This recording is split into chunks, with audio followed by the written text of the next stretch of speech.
Good evening all, and welcome. I hope you have your flashlights ready, for this night is particularly dark and full of terrors. So get comfortable and let the darkness take control.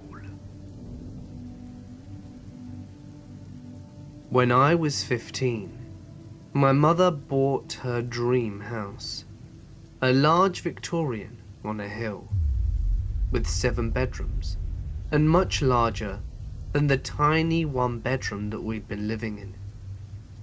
During the buying period, we were there several times, and I was excited to get my own room, finally.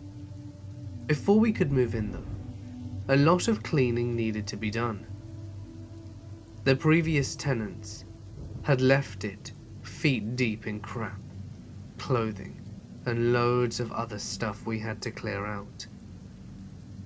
We hadn't lived there for very long, and then the nightmares started. They were always about ghosts. I told my mother that I thought there were ghosts in the house. She scoffed and said, "All right, I'll have my sister come."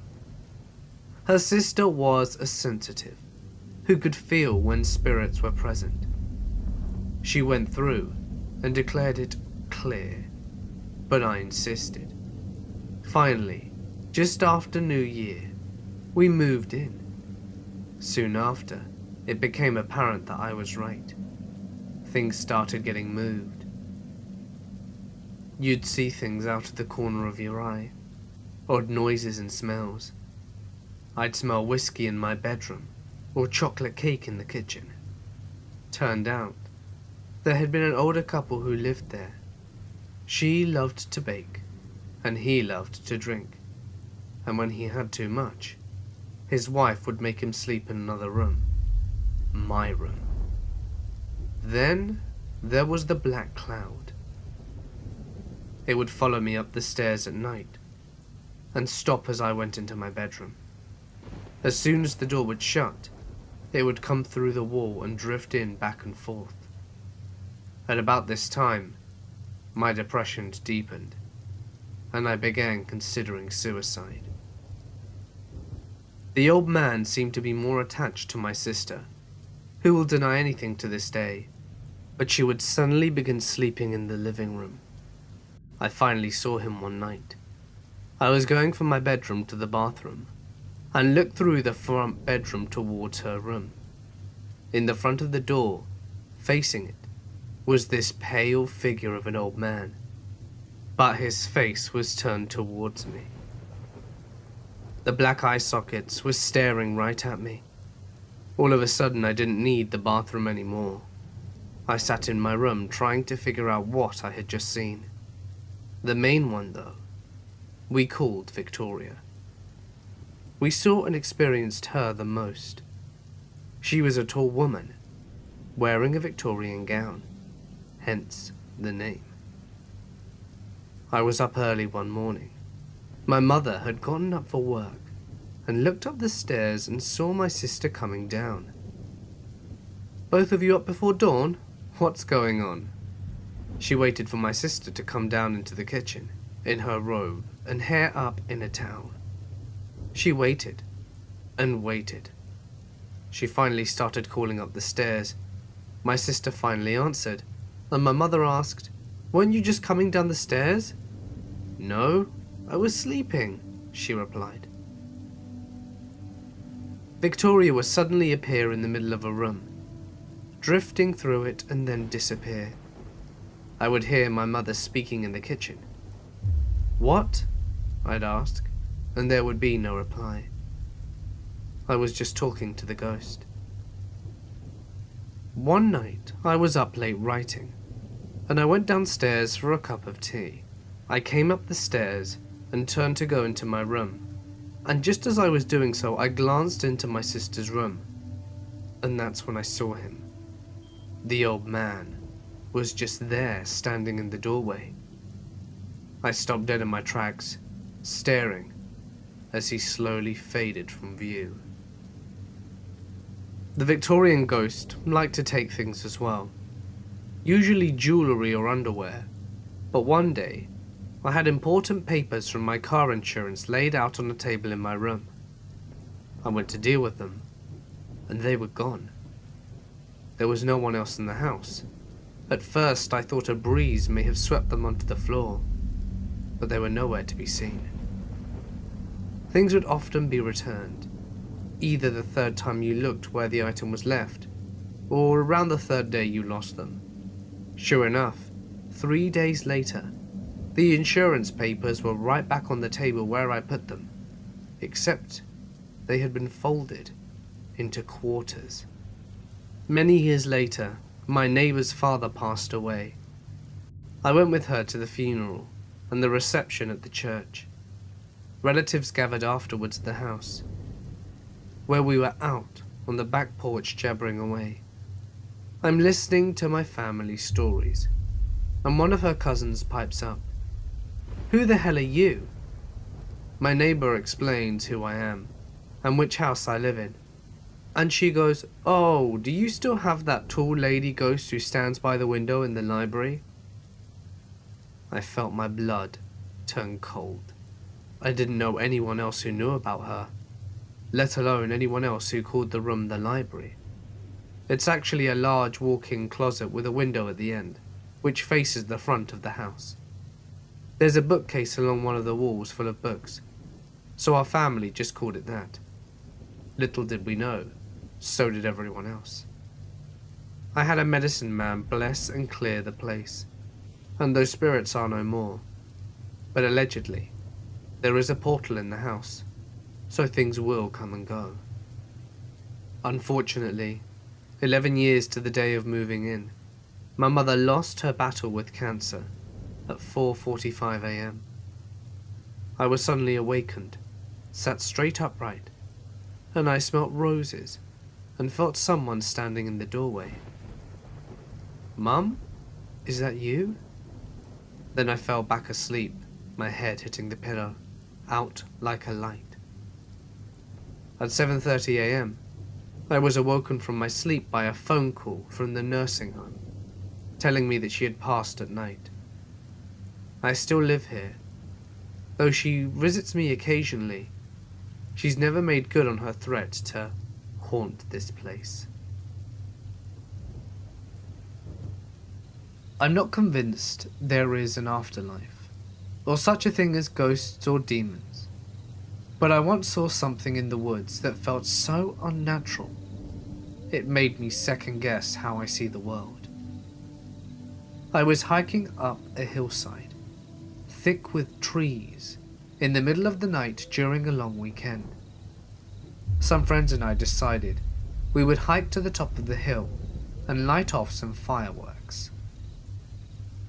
Approaching the hill and surrounding the base of the hill was a rolling grass valley.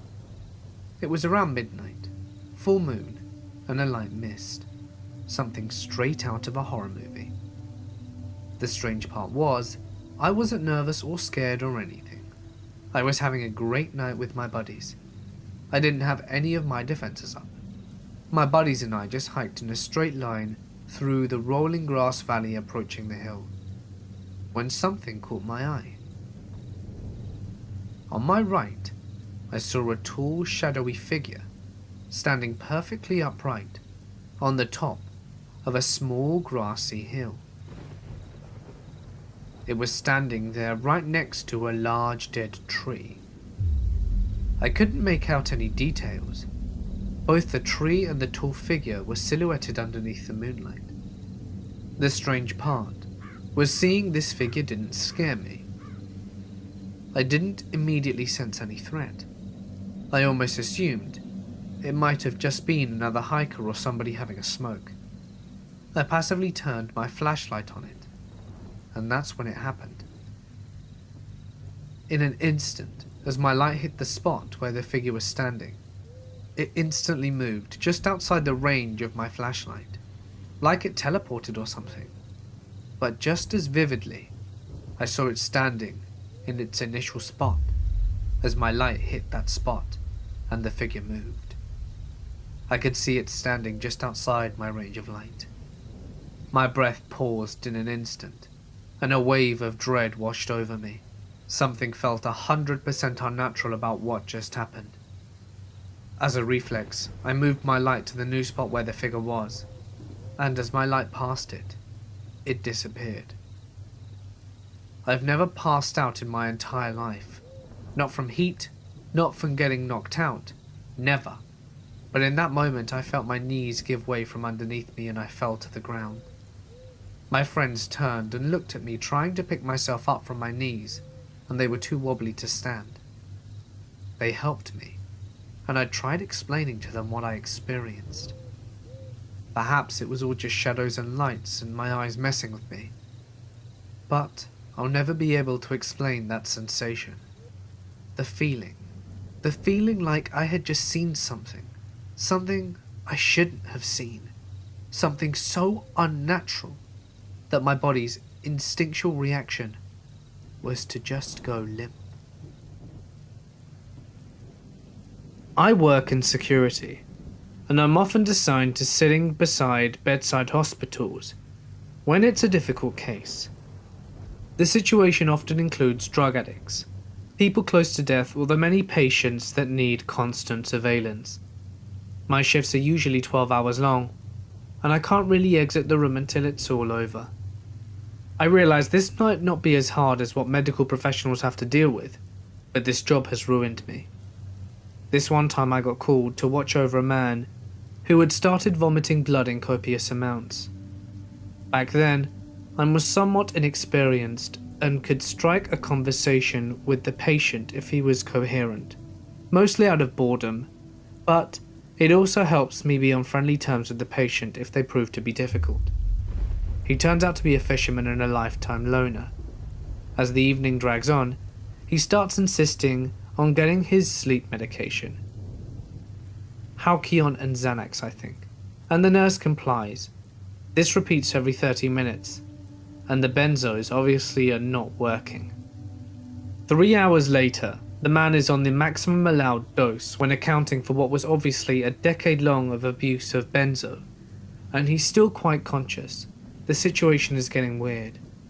He would black out for 30 seconds and then violently shake, snap out of it and start yelling at me and the nurses for more medication.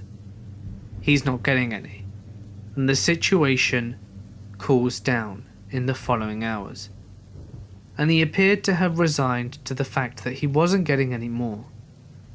At this point it's 3 in the morning, and the room is dark.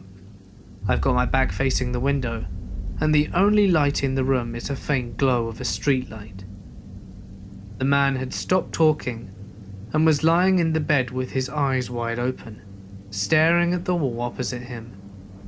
We hadn't said a word to each other in a while, but suddenly he turns to me. Our eyes meet and he whispers, "I watched my father kill himself." Then he describes to me in intricate detail how his father had come home from work, sat himself down on the couch and shot his own face off with a shotgun point blank, with his wife and son in the same room. He looked at me straight in the eyes, and I remember the orange glow of the streetlight reflecting on it, a stare colder than anything I've ever seen. He told me how his mother had lost her mind after the tragedy and hung herself in her home. He had to cut her down. He stayed up for the remainder of the night, and we stayed silent. When I bid him farewell in the morning, he didn't reply. People dying beside me, horrible accidents, crying families, and the stories of many unfortunate drug addicts have all impacted me. But, as I sit over the unfortunate, this is what sits with me. I can't escape the room even today. I still think about how his life must have been. Every night alone with his horrible nightmares, reliving the scene every time he closes his eyes.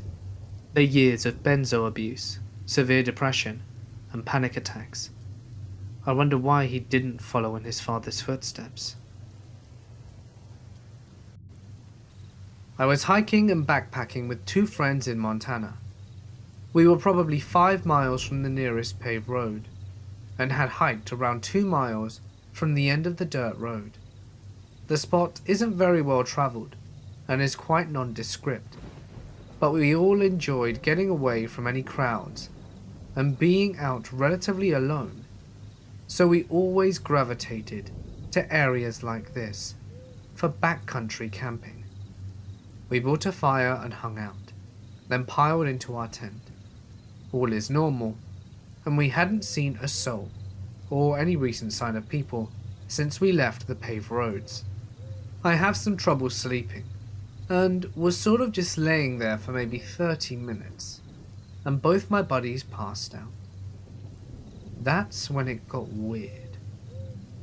I hear from my side of the tent a murmuring, which I was certain was a person making sounds underneath their breath. It didn't feel like real words, but almost like someone drunk was mumbling gibberish. My first thought was one of my buddies was sleep talking. I listened closer, and it was definitely coming from outside. I woke up my friend closest to me, and he woke me up with a "What?" a little irritated, and at the moment, the muttering stopped. I shooed him and whispered to him what I'd heard. We waited a second and it started again, but it seemed closer this time, and he heard it too, but we didn't hear any movement. I can still hear the voice, and it really messes with me 10 years later. He gave me a "what the hell" face, and proceeded to gesture that he was going to unzip the door and see what was outside. Right as he starts moving the zipper, we heard what sounded like someone taking a huge gasp of air before diving into a pool, seemingly from the opposite side of the tent of where we heard the original muttering from. We both froze for a second before he pushed his flashlight out and looked in that direction and screamed, "Who's out there?" We didn't see anything, and never heard a single twig or the sound of movement. But this time, my other friend had woken up, and we were all still freaking out. We told him what was up, and we all took our flashlights out to see what the hell it was, and we saw nothing at all. We were both up for a long time after that, while the sleeping friend was out again fairly shortly thereafter. We didn't hear another odd sound at all, and in the morning there were no signs that anyone had been there. We cut our trip to just that night, and moved back to a campground the following day. We still have no idea what or who was outside our tent. The only thing that we could even make a semblance of a sense of was an owl, bat, or another bird. But I've spent many nights outdoors in that habitat, and I am familiar with those noises. This was entirely different in my opinion, and didn't come from any animal I'm aware of anyway. Still gives me chills thinking about it. When I was 18, me and my friends took a road trip about 7 hours or so down to Apalachicola National Forest near Tallahassee, Florida. We were going to do a little car camping, drinking a few ice-cold Natty Lights, 18-year-old stuff. As we didn't want to be bothered by any park rangers, we drove way deep into the woods. We got there, set up camp, and had said Natty Lights, and me and a guy decided to do a little exploring. So we walked about 100 yards from our site back to the main road, saw another path directly across from us, and started walking. Immediately we started seeing signs that someone had been living there for a while. Big bags of trash, stuff like that. I should have seen a huge red flag and turned around, but I'm 18, and nothing can hurt me. So we get to this campsite of an older white guy living out of his van. Clothesline strung up, coolers placed around it, and a big gorgeous dog which I think was a golden retriever. We tried to back out, but he sees us and starts up a conversation. He's friendly enough and asks us where we're from, and he tells us some cool spots to check out. We ended up chatting to him for about 10 minutes, and then we went on our way. I kept thinking how odd it was that he gave directions in steps, not yards or miles.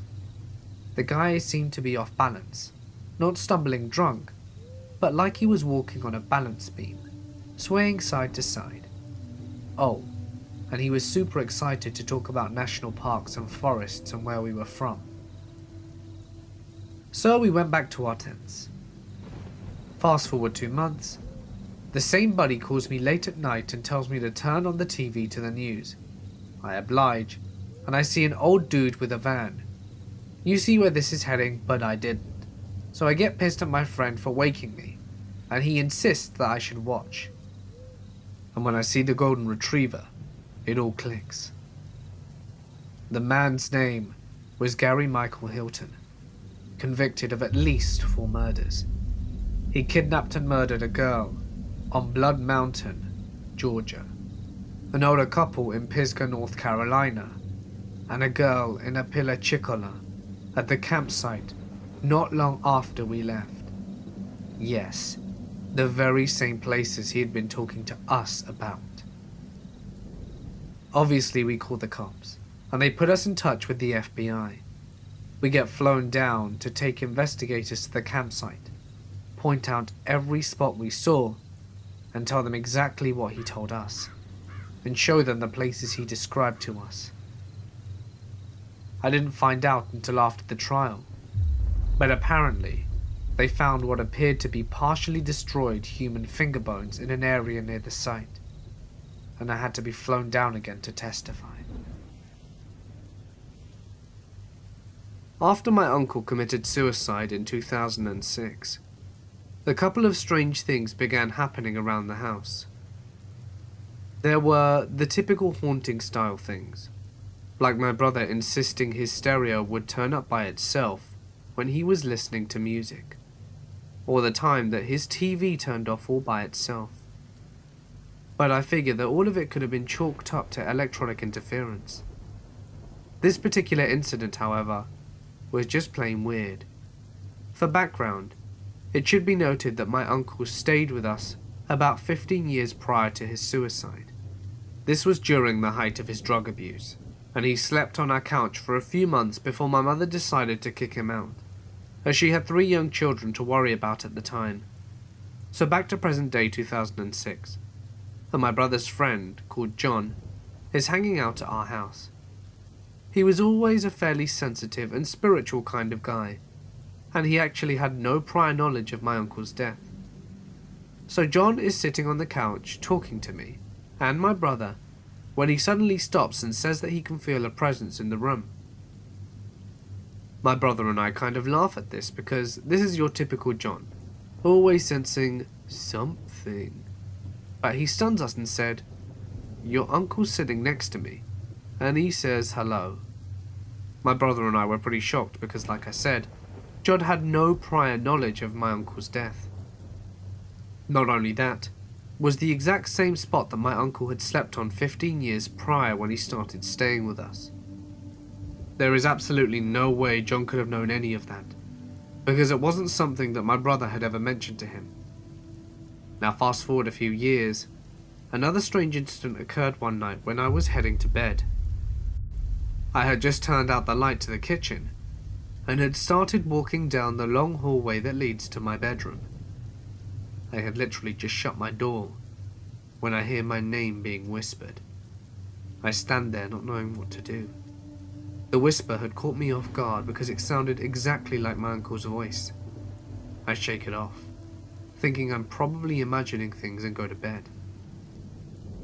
A few days later, for whatever reason, I can't remember, I tell my mother that I thought I had heard my name being whispered, and that it sounded like my uncle.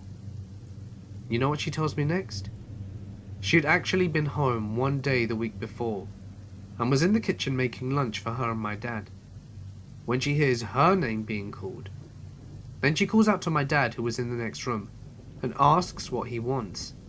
He said he hadn't called out to her, and he also hadn't heard her name being called. But then he tells my mum, "Oh, you want to know something funny? I was out in the garage one day last week when no one was around, and I heard my name being called." Then Dad says that he called out and didn't hear anyone, so he went back to working on his bike, thinking nothing of it, and thought that he was just hearing things. The voice we had all heard sounded exactly like my uncle's voice. It's definitely a strange coincidence that we all heard our names being called, when we all aren't the kind of people who just hear things, and in such a short space of time with no knowledge of either event. And this was during a time when none of us had been thinking about my uncle to have the suggestion put into our heads. It was a little creepy at the time, but thinking back on it now, it's kind of nice to think that my uncle might still be around watching over us, and that it may have been his way of playing a prank on us, since he definitely had that kind of weird sense of humor when he was alive. Here are two stories. Both take place in the Rocky Mountain region. We don't like to camp in campgrounds because we're antisocial and none of us care to share a campground with the strangers screaming kids waving around their flaming hot s'more pokers. When we go camping, we do mild off-road and camp in clearings away from the people. Just after high school, me and my friends decide to celebrate by going out on a camping trip. We ended up leaving way later than we had planned. It was dark by the time we got up into the mountains, and the camping spot was about an hour or so from home. We didn't want to turn around, so we just decided to make do and set up camp in the first decent clearing that we found, and would figure things out in the morning. We all set up our tents in the dark, moonless night, and just went straight to bed. When we woke up, we realized that we had unwittingly set up camp on top of someone's abandoned attempt of a marijuana farm. Not wanting to deal with that shit, we packed up pretty quickly and moved on. The second incident happened a few years later with the same group of friends. We set up camp in a little clearing surrounded by thick trees and settled around a campfire for the night. After it gets dark, we hear rustling in the trees and occasionally catch a flash of campfire reflecting off the ice in the distance. We aren't worried. This isn't bear country, and this particular area is covered in deer. We had to stop a few times on the drive to this spot to let deer cross the road, and we noticed tons of hoofprints and deer trails near our camping site whilst we were setting up. We go to bed, and all night long we hear the snapping of twigs and leaves. They sound like they're coming near the campsite a few times, but then back off when the dog starts barking. The next morning, we notice that there are fresh cougar prints skirting around the edge of our campsite. It's pretty obvious the cougar was circling us all night, sizing us up. We're dumb, young adults, and decided to test our luck, so we stayed a second night. That second night we decided to take shifts sleeping, with a few of us staying up to watch on guard, with our shotgun ready, and keep our fire tended during the night.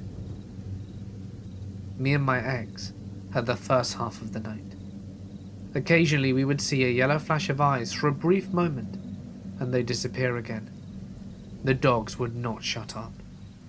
Maybe it's just paranoia settling in, but my ex swears he saw the cougar off in the trees. At this point we all decide enough of testing fate, and slept in our cars and left next morning.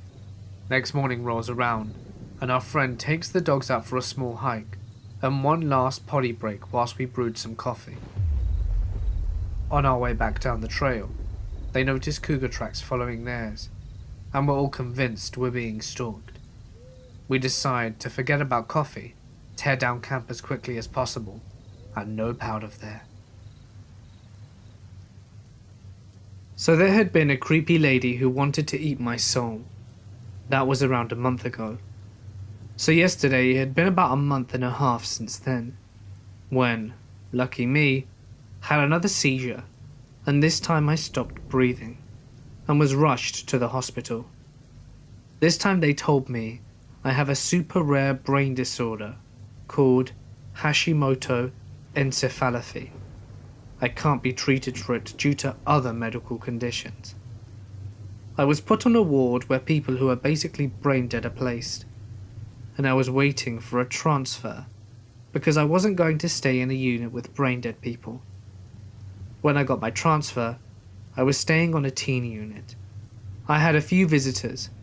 I was sitting in my room with my headphones at full volume when someone knocked on my door.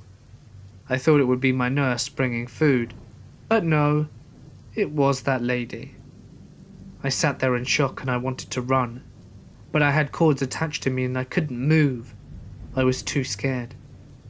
The woman said, "Hi Ashley, have you missed me? I've come to see how your soul is doing, and when you die, I will eat it." I sat there frozen. She started walking around my room, while the whole time I sat on my bed petrified. She sat in the chair just staring at me maliciously. I asked her to leave, and how she knew where I was, since I had gotten a transfer after all. She stood up and started to come towards me. She reached her hand out and grabbed my neck, and started making a horrific sucking motion. She started to put her mouth on me. I screamed and pressed the emergency button, and I knew I wasn't supposed to press it since it was there for the nurses to press, but I didn't care. About 7 nurses came in thinking I was in a life or death situation, and they saw the woman and took her down to the floor to get her off me. They called the police and took her away, and this is what scares me to this day. That day I had been drinking a Coca-Cola, and after she left, I continued to drink it. Not soon after, I started to feel very, very sick, to the point I became unconscious and was rushed to the trauma room, where they had to put me on full oxygen and medication to stop me from dying. The woman had tried to kill me. Thank goodness I was already in a hospital. Otherwise, I may have ended up in a morgue. I came very close to death. I was so close that I had an out-of-body experience. Thank goodness I survived. I still lay here in bed, scared to death. I think she's going to come back, and I still haven't been moved rooms. I'm scared.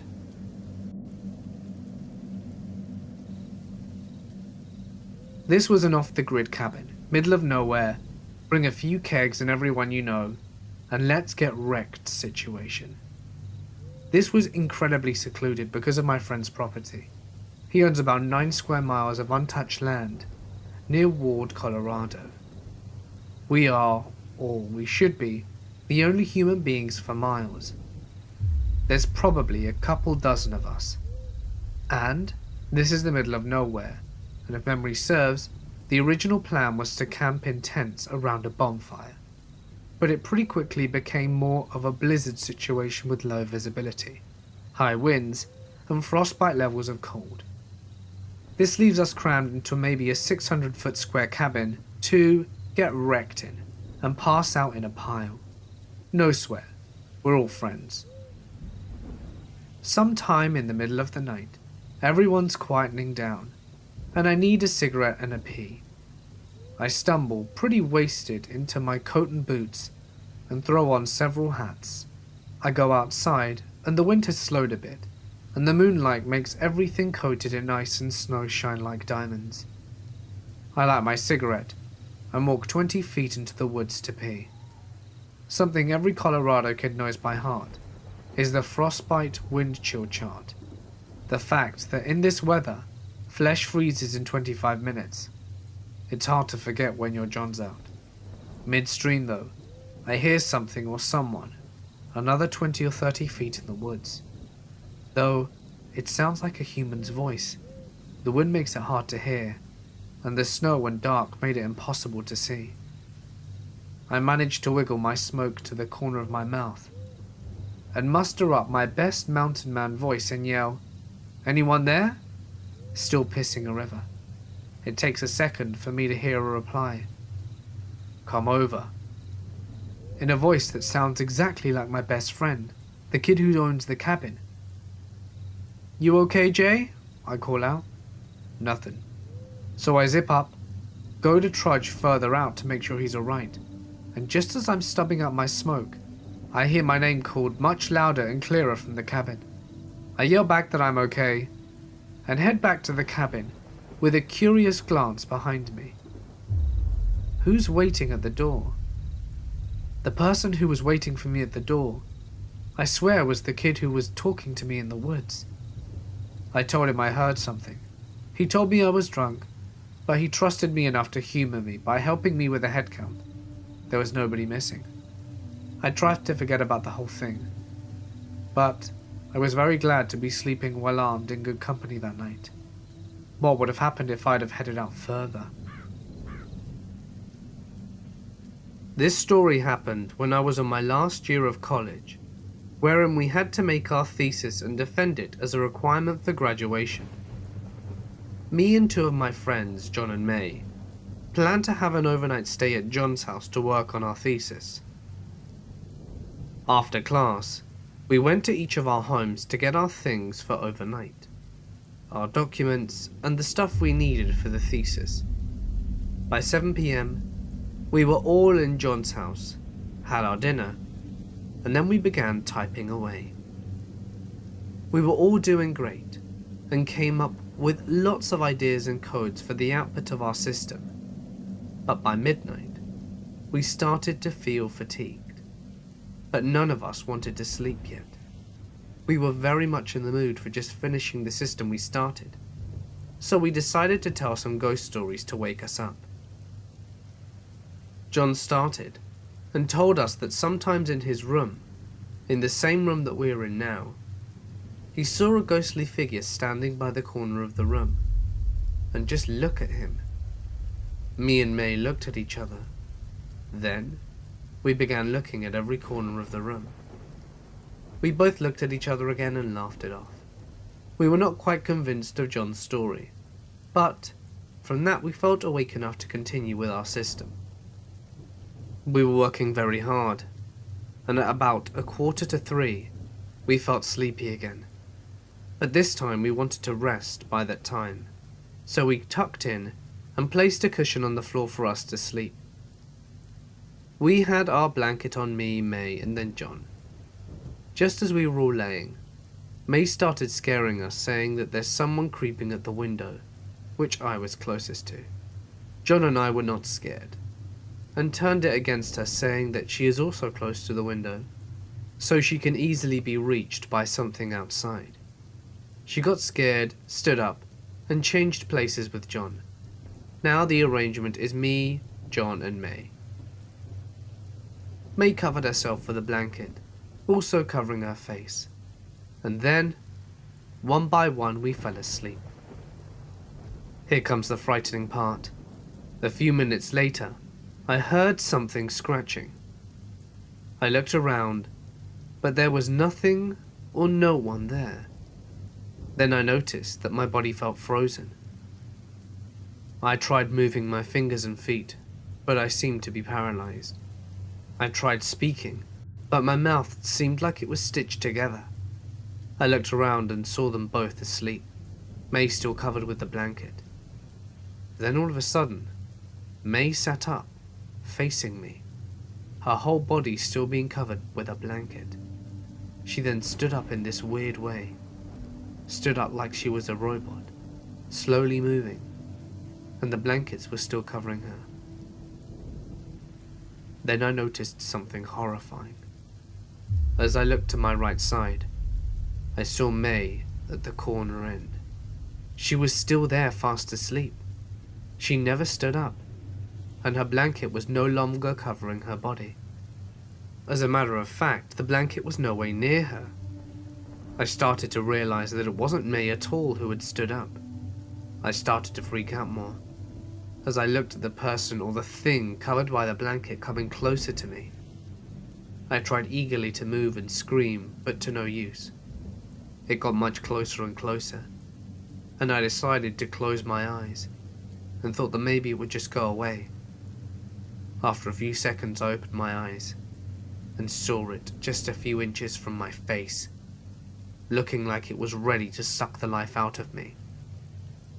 I tried to move and scream as powerfully as I could, and then I finally managed it. John woke up from my scream and tried to calm me down. I was not able to sleep again until the morning came. I told them that nightmare after we finished our thesis, for I didn't want to frighten them and get distracted by the supernatural thing that happened. I just said that I was never staying up that late again in that room. My father used to have a business in maintaining the woods. It's a thing in my country. It basically means cutting down dead trees and hauling them out of the area, as well as generally being a tree surgeon. This means that he was out in the woods all day, and he was allowed in places normal citizens couldn't go to because of the rules of the Forestry Commission. My dad was working in the early morning when he suddenly noticed a car in the middle of the woods. It drove through a small path normally only used by the foresters. It wasn't a car from the Forestry Commission, so he thought it was very weird. However, Dad was alone and it was the 80s, so there were no mobile phones to contact anyone. Since it was in the middle of nowhere, he decided to ignore it. He kept on hauling wood through the woods with his horse, and he suddenly heard the men speaking.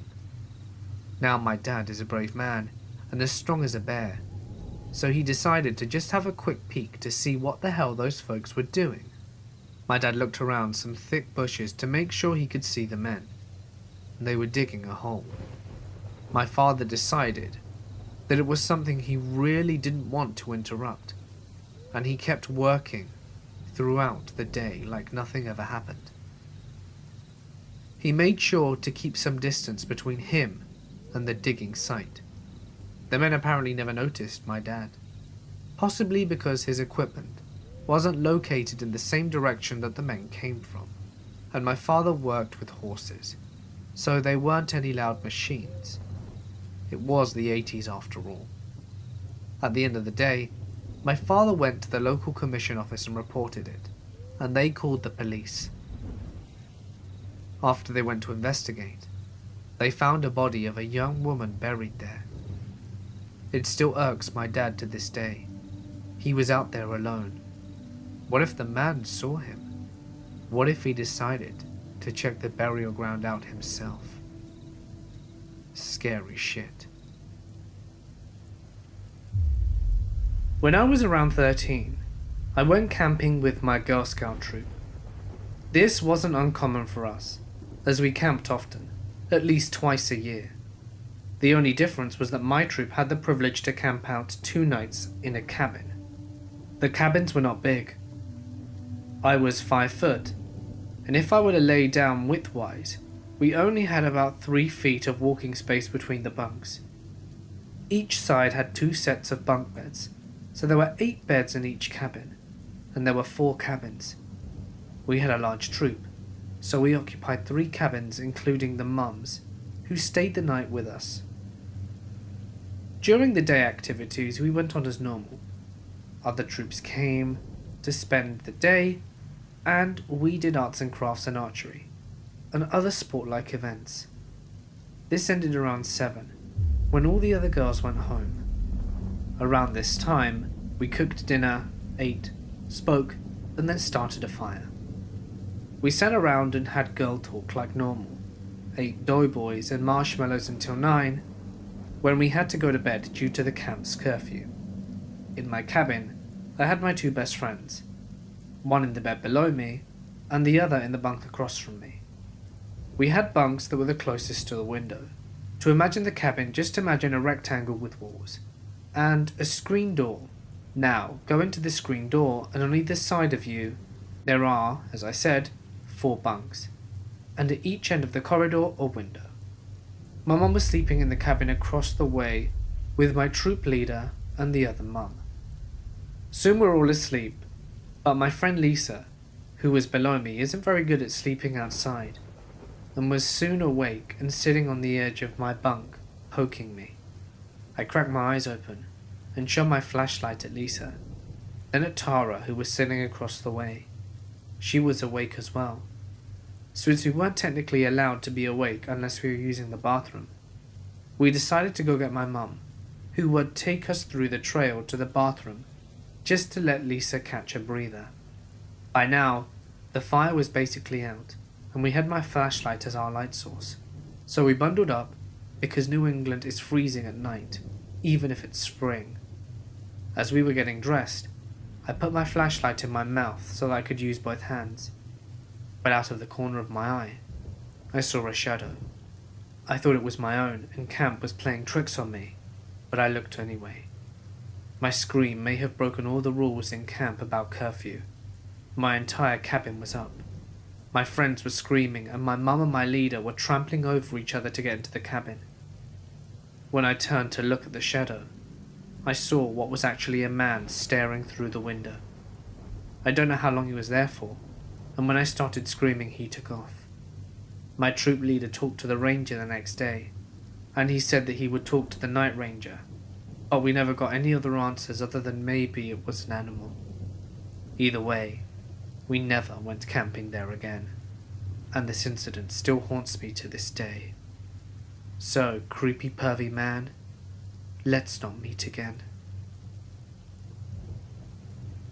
I was a certified nursing assistant for about 8 years, before the stress of the job destroyed my lower back. I worked in a memory card facility. We handled everything, from the early stages of dementia to the end stage Alzheimer's. We had around 30 patients all living together under one roof, and a normal night was anything but that. Yelling, combative patients, poop, so much poop.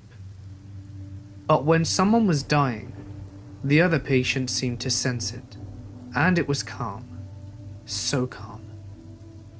And on this particular night, a gentleman who I had taken care of and built this amazing relationship with, and become what the family described as his unofficial grandson, was on his deathbed. I would come to check on him to make sure he was comfortable, and give him a dose of morphine from the pain. Did vitals on him each time, and I could tell he was failing fast. With his daughter and his son in the room, I knelt down on the bed and held his hand and said, "Bob, we're here for you.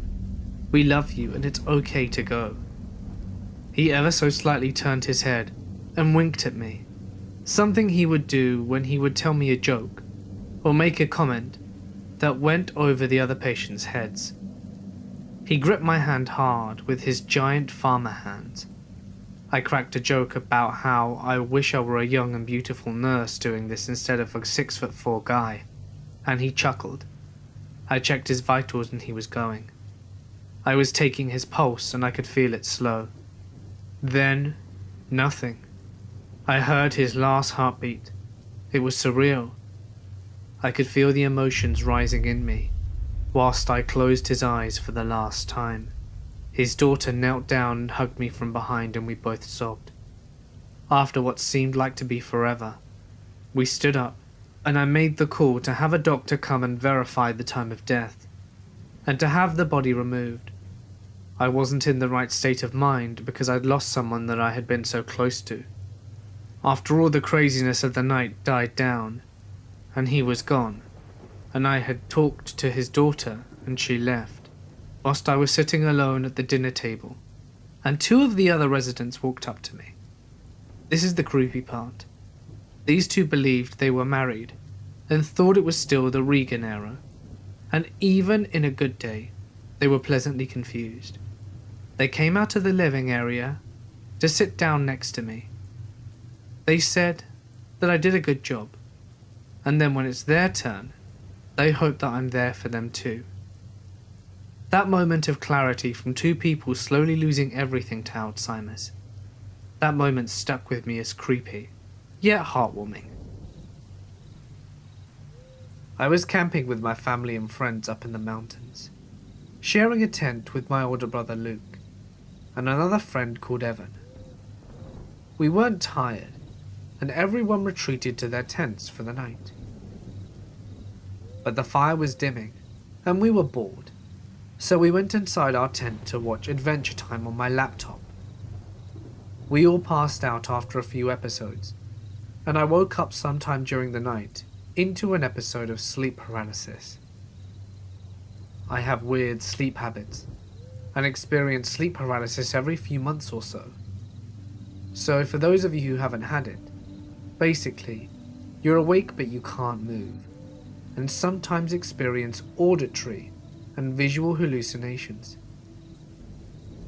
I was aware of this, so I didn't have a full-on heart attack when I started hearing shuffling noises outside my tent, which continued and got louder and closer until the fabric of the tent itself was being touched by something.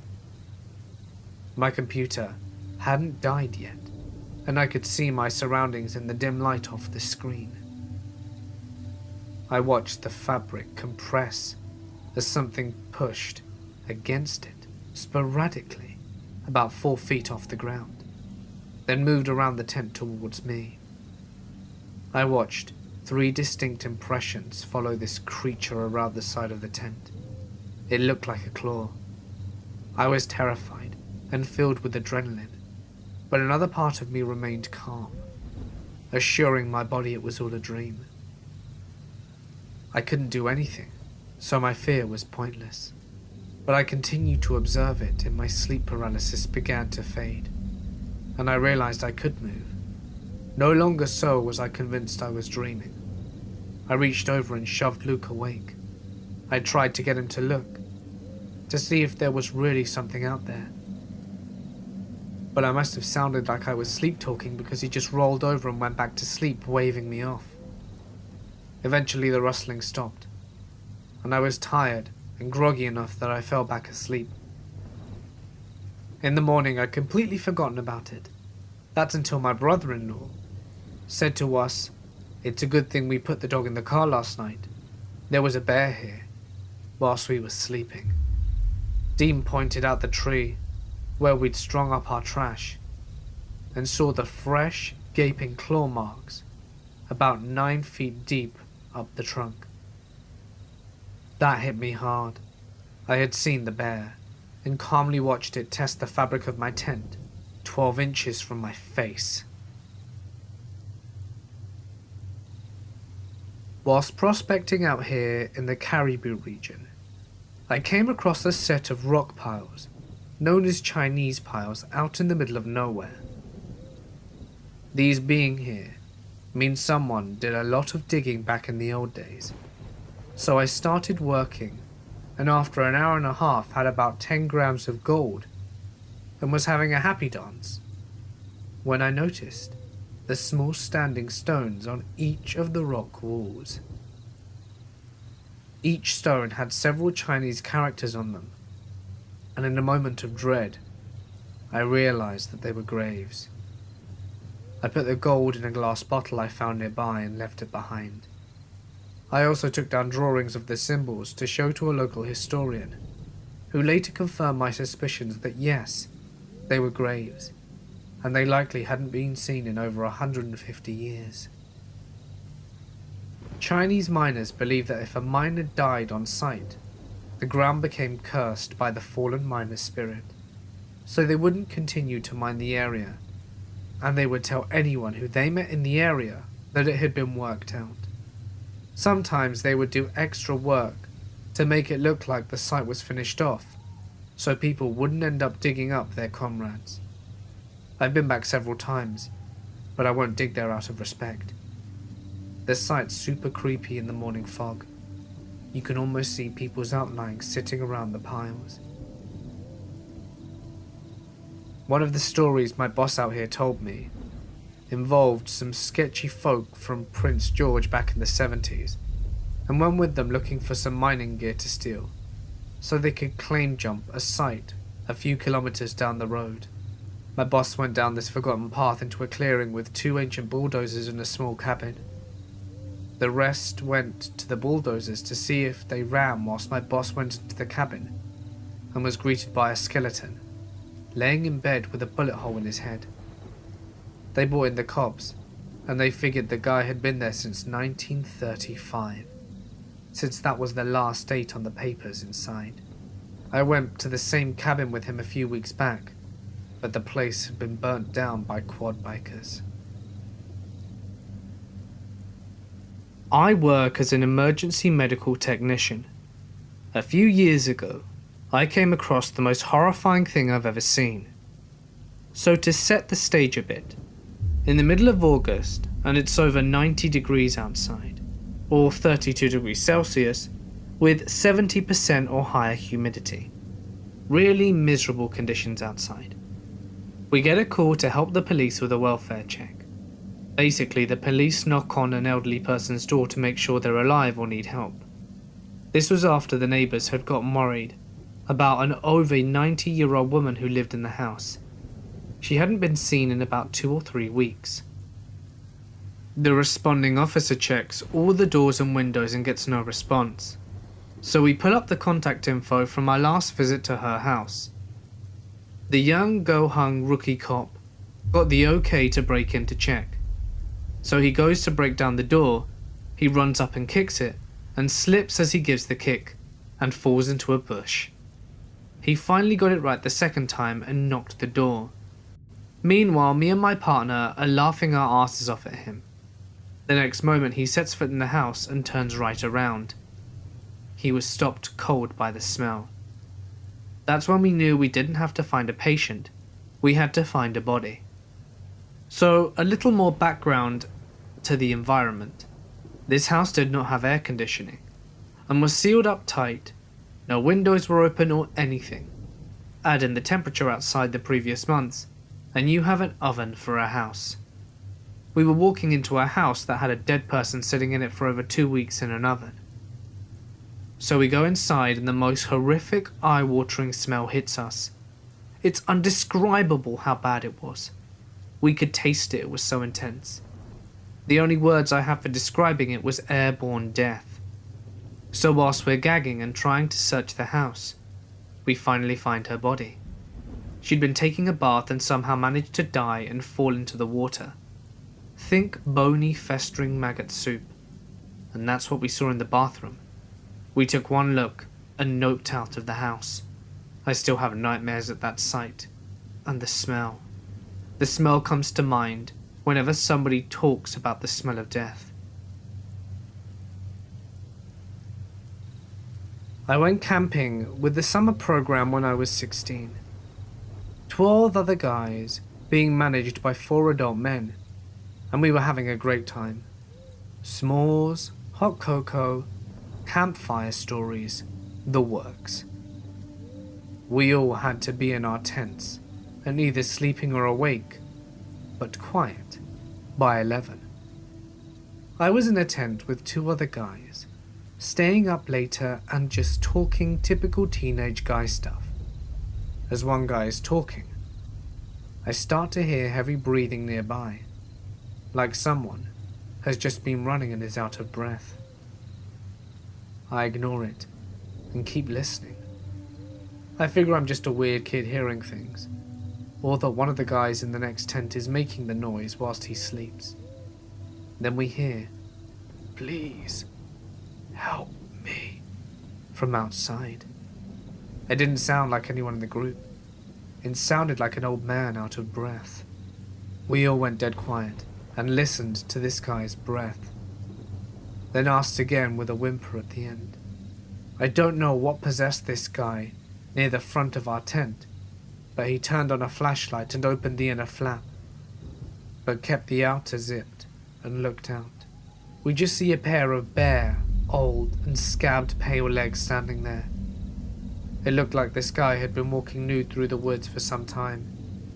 He asked for help and kept standing there. We were all paralyzed with fear.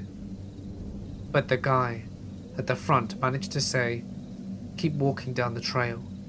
A ranger will be there soon." The guy stopped breathing and said, No rangers. They keep me here." It was at this point someone else finally spoke up. A chaperone came out of his tent with a flashlight and cautiously asked him how long he'd been there and what happened to him. The old man didn't answer, just started sobbing and ran off into the woods. We saw by the flashlight that he was completely naked and emaciated.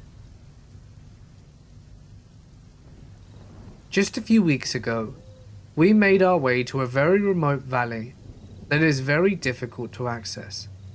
Think walking on 1-inch ledges, dropping into narrow crevices. The valley ends in a sharp drop, with a waterfall that is about 100 feet high. We were almost at the drop when we heard a whistle. It sounded a lot like a hiking whistle, but we only met one group of people that entire day, and they had stopped way before we did, as they thought the mountain slope was not passable. According to our calculations, that group should have left long ago and headed back to base camp, so it made no sense. Then we heard another whistle, and we yelled hello, and immediately we heard a whistle back. The whistle was coming up from the thick trees on the very slope the mountain encircling the valley. The slope was about 75 to 80 degrees. The only way we could make it up there would be if we pulled ourselves up by tree branches and roots, because it was just too steep. Just as we were debating whether the whistling was indeed a hiker's, a helicopter suddenly rose from behind the waterfall. It rose right above us, then turned around and flew away. It was an unmarked helicopter, and the closest airfield is about 100 miles away. We figured they must have had some search mission out for someone, so that must have been a hiker's whistle. However, it was really strange that a person could whistle repeatedly, but never yell back. We yelled again. The whistle recurred. Suddenly we heard the helicopter rotor again, and not 3 or 4 minutes later we saw the helicopter rise above the valley, hover for about 30 seconds and then fly away over the mountain. We went ahead and crossed the creek to climb the mountain slope. We scrambled up, grabbing onto roots and branches, and the whistling ceased. We yelled a few more times with no response. It took us 4 hours to make our way out of there. The bushes were so thick that we walked on branches above the ground, and I could not see my hands in front of me. I still have no idea who was whistling. It was a very mechanical whistle, and I've been out in the wilderness quite a few times, and have never heard a bird whistle in that way, or anywhere close to it. I'm not a doctor, but a care provider in a home for developmentally disabled adults. A long-time client, whose mentality/interests were comparable to that of a 4 to 6-year-old, would cover his head with bedding when he would go to bed. The staff would playfully ask him what he was doing, and he told them that he was hiding from the ghosts. He never identified the ghosts, and did this for years, so staff always thought that it was just the client being playful. At one point, this client didn't want his normal routine like eat and drink, stay up and watch television, or use the restroom. Whilst bathing, the client said he was seeing ghosts and pointed. The staff asked, what ghosts? And the client said it was his parents, and that they're going to take him home. Staff gently reminded the client that his parents had already passed away, and that they couldn't possibly take him out that weekend. Within 72 hours of telling staff he saw the ghosts of his mum and dad, that client went into the ER, was admitted to the hospital, and passed away. I was the one that had spent half the night in the ER with the client. I had taken him to the ER before, and other routine medical appointments. This client was known for being rather combative during such visits, but was unusually peaceful the entire time, and the last time he went to the ER. When I went to the client's memorial, I told the client's family that I thought he knew it was his time based on how calm he was. I didn't disclose the part about seeing ghosts of his parents shortly before the ER visit. I am a 34-year-old male living in Finland, and these events I'm going to tell you took place in 1987. I was only 5 years old at the time. I lived in a row house in a municipality called Numijärvi, near Helsinki. This house had 2 floors. The bedroom was located upstairs and the living room downstairs. Sometimes, in fact, quite often, I happened to wake up at night, and I could see the radiator of the room on the wall as a white cow. A cow of pure white, which sometimes looked like it would have moved towards me, and which varied the position from standing to a recovering and so on. The cow radiator seemed to kind of have a spruce forest in its background. Once, when someone for some reason turned the lights on in the room, I saw the radiator again, just as a normal home appliance. But as soon as the lights went out, it would show itself again as a cow, which was very strange. In the living room, there was a Lundia shelf level, with a Solora television set, and a Fisherman Betaman VCR on the right-hand side, and then a sharp turntable. At times I used to sleep with my mother in the living room. The digital clock of the videotape recorder, whose colour was green, shone so brightly in the darkness of night that it interfered with sleep, especially with my mother. So she came up with an idea to put a tabloid newspaper on the VCR to cover the clock. When I happened to wake during the night there, in the living room, I could see how the tabloid was moving. Sometimes it moved as if airstream would have come and swung over it, and other times it would move horizontally. Despite the fact, the clock didn't appear.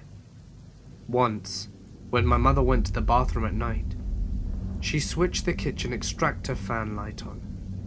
The kitchen was located next to the living room. The tabloid newspaper on the VCR showed up in my eyes as normal, and when the light was switched off, it continued moving again, completely on the loose. My family used to camp in Algonquin Park in Ontario when I was a kid. We used to do a lot of day hikes with our dog. The dog was a crazy runner, and would run up and down the trail back and forth between my parents, an older brother, and myself. This one trail ended in a lookout. My brother and I stopped to take in the view, and my dog arrived seconds later travelling at full speed. He attempted to apply the brakes, but the momentum carried him right over the edge. We freaked out. Our dog had just gone over a cliff, and it was a good 50 or 60 foot drop. I ventured over to the edge to look. My dog had somehow landed on one ledge that sat about 10 feet down. Shit, what now? Any movement and my dog would fall the rest of the way. It was a sheer face and no way to get down. And then out of the blue, from a trail behind, appears a hiker with full climbing gear. Algonquin is not an area known for a lot of climbing, and I've never seen anyone before or since with gear on that trail. The guy belayed down, rescued my dog, packed up and left. He didn't even stick around long enough to grab his name. To all intensive purposes, he just returned to the trail and vanished. I think I've unlocked the mysterious stranger perk from Fallout. I took care of a lady once. She nearly died of sepsis, which is a blood infection, and she had multiple strokes and coded multiple times in the ICU. They'd given her Lidafed. Lidafed, or leave 'em dead, is what we say because Lidafed shunts blood from your extremities to your vital organs, usually resulting in necrosis, death, of peripheral tissue. This means that when she came to me, her fingers and toes were all black. She wasn't quite right, and I've seen lots of crazy, but she truly unnerved me. She never spoke, only whispered in this bright bubbly voice like a little girl. But she said awful things like, "Can you push me outside so that I can chew my fingers off?" And she would smile all the time. She also had some really bad pressure ulcers from just basically being immobile for so long. We had to dress her wounds daily, and she usually ripped the dressing off pretty soon after we put them on. One night, I went into her room and saw a piece of what I thought was dressing on the floor. Upon a closer inspection, it was a chunk of her own skin. a partially healed skin graft to be exact, and it still gives me shivers. I was camping in the Florida Keys one winter. I managed to survive the large snakes and even larger alligators, as well as the scorpions which would get into my shoes at night. But one experience that I shall never forget. My campsite was next to an old rock quarry which had filled with water and made it a good place for swimming and getting water from. There was also an old dump site near the quarry with piles of stoves and fridges and other junk. It had been there for a while, but nothing new had been added to it for a long time. One day, a fellow shows up and tells me that they were going to clean up the dump and burn some of the junk, so I better move my tent. So I gather up all of my belongings and moved a few hundred yards back into the woods. That day, they started burning the garbage, and I thought nothing about it until I climbed into my tent at night. As soon as it got dark and I was falling asleep, my tent became covered with hundreds of rats. I guess they had moved out of the dump because of the fire and were just wandering around looking for food. They were everywhere, climbing up my ropes and over the top of the tent. I shook as many as I could off and started a fire and stayed up all night hoping they wouldn't return. They seemed to be gone, so the next night I stayed in the same place thinking they had moved to another dump or something. But no. As soon as it got dark, they all returned, bringing some of their friends, as it seemed that they were more than ever. I again shook them off my tent and got the fire going. When morning came, I packed up my tent and headed for a new place far away from those rats. As I was walking down the highway, wondering if I should return to another camping spot that I had previously been in, there, on the highway, near to the place, was a dead 11-foot alligator, which had crawled out from the mangroves only a few feet from where I had been camping a few weeks prior. I decided that my Florida camping adventure had gone on long enough and headed home.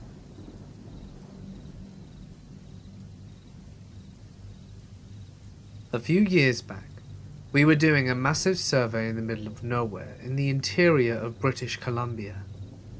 All the crews had gone home, and it was just my boss and myself left for a few days to follow up and confirm some coordinates and finish some mapping. We head out of the motel an hour or so into the bush, middle of nowhere along deactivated logging roads. The closest town is miles and miles away, and we hike out to one area that we had found a few weeks previously. For some reason, the whole area just felt off. So we get down to business, and about 15 minutes after being haunched over mapping, there is this weird deafening whomp sound, like I could feel pressure in my ears. I immediately looked at my boss about 20 feet away, and he is white as a ghost staring back at me, standing, and then it happens again. My ear and chest pressure go crazy, and it feels like I am being squeezed. Chills all over my body, and every hair is standing on end. My boss just looks at me and says, "Let's go." We grab all of our stuff and speed hike back to the truck. We never discussed it. No clue what it was, but I've never been so freaked out in my life. Thinking about it 10 years later, I still get the chills. I was 17 at the time, and always believed in the paranormal, but never really had a true experience until one night that I vividly remember till this day. So one night I was sleeping in my upstairs room, looking like usual, and for some reason I woke up at around 3 or 4 in the morning, which wasn't that unusual, but this night was very odd. When I woke up, the entire room was lit like a soft light, kinda grey, which was odd because the room was always pitch and had no street lights or night lights to produce any ambient light. so I really didn't think anything about it until I saw something that looked like a woman figure standing down the end of my hallway. At first I thought I was dreaming, but I wasn't. It didn't feel like a dream. It felt too real to be anything like that. I continued to stare at the figure down the hall, thinking it was my mum, but thought to myself, why would she be up at this time of hour? When I tried to call out, I couldn't. I was just frozen, not able to move nor speak. Now this is where it starts getting strange. At this time, I'm still staring at this figure, and it starts moving closer to me. It started moving floor by foot, like it was skipping through time, like in a panel-style movement. The odd thing is I wasn't afraid when I should have been scared shitless because of some strange personal entity coming slowly towards me. It finally reaches my doorway and just casually walks to the foot of my bed and stands there. The figure is dressed all in white, looked almost like a wedding dress, and I couldn't see its face as it was covered by a veil, but I knew it was a woman, just looking at the features. I was still not afraid, but I did feel this deep sorrow and sadness coming over it. It was only inches away from me at this point, and I just remember crying for no reason. I never cry. It was like I was feeling what it felt. This whole ordeal lasted about 10 minutes, and then it slowly just walked out of the room and vanished down the hallway. I then passed out and woke up later in the morning. At this point, I was scared shitless and couldn't understand what I had just experienced. I call her the woman in white. I never saw her again after that, and from that day I get goosebumps just thinking about this.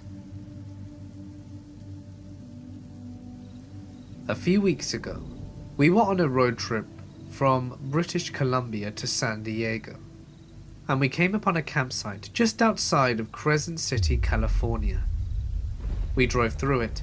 One side of the campground was relatively empty, and I noticed a few scattered tents, but nobody close to the location we ended up picking.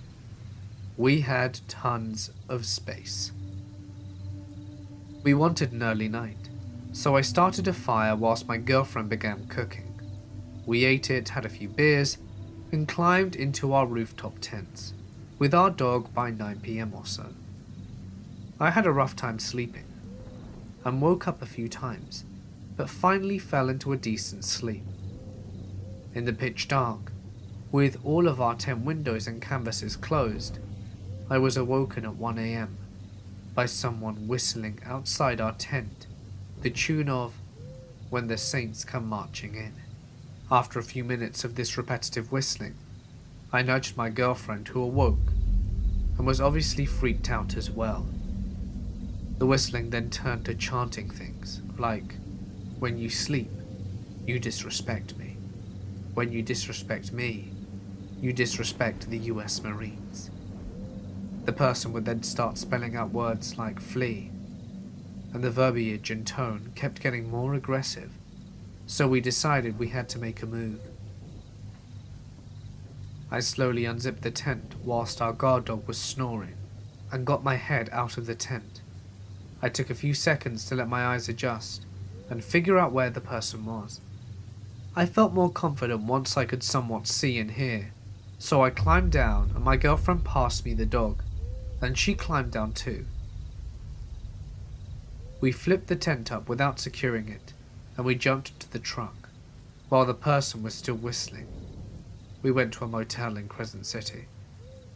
The next morning we drove back to get a few belongings that weren't in the truck, and a family who had been camping a few sites over said it went over for 2 or 3 hours, and it was the scariest thing that their family had ever experienced. I'm a paramedic. We got a call to go out to a scene for an elderly woman with chest pains. We arrive at the house, and the front door's open. We knock, and we hear the woman calling out from the back, "I'm in the back room," in a very calm voice. My partner and I go to the back of the house looking for this woman, and that's when we smelt it. Nothing prepares you for the smell of a rotting corpse. I've smelt it a dozen times. and it never gets any less disturbing. We radio for police and ALS backup as we move through the house. We opened the door to the master bedroom, and there's our patient. She's approximately 80 and she's staring at the master bathroom with these cold dead eyes. She never once looked at us as we approached her and began speaking to her. I got to the bedside and got in front of her gaze. She looked right through me. I turned around to see what she could be possibly looking at, and there was the source of a smell. A man around the same age as my patient is on the floor, with very little left of his head attached to the body. A shotgun lay on the floor next to him, and most of his head was strewn about the walls and the bathroom counter. We loaded the woman up into the ambulance, and our police backup pulled up. I don't think that woman blinked once the entire time she was in our care, and it totally messed me up today.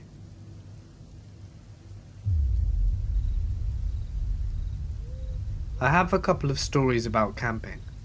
One year, I was working for the forestry for the summer, so I decided to camp out by where the work was. I would go into town only once or twice a month for supplies. On the forestry road on the way there was a fellow camping a few miles from my setup. He wasn't working with me, so I figured maybe he was a hunter or something.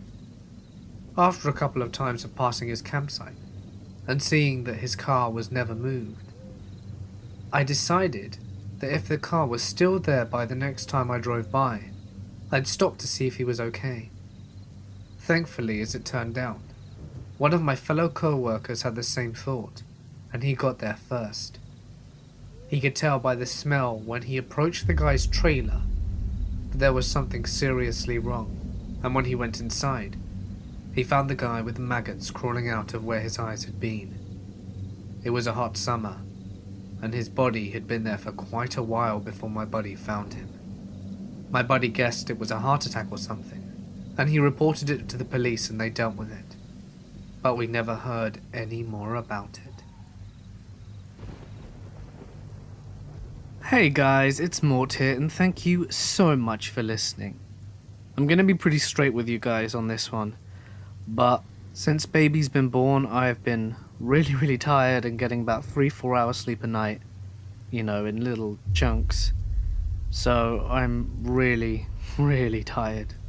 My voice just wasn't up to scratch recording today. I couldn't make a quality video in my opinion because my voice is exhausted. So for that, I'm sorry. But either way, I hope you enjoyed tonight's compilation. The video that I had prepared for today was actually a cool, interesting topic I hadn't done before. But I'll save that for tomorrow as a nice little surprise, so please be sure to tune in to not miss it. But anyway, for now guys, I'm gonna sign off. Stay awesome, and I'll see you in the next one.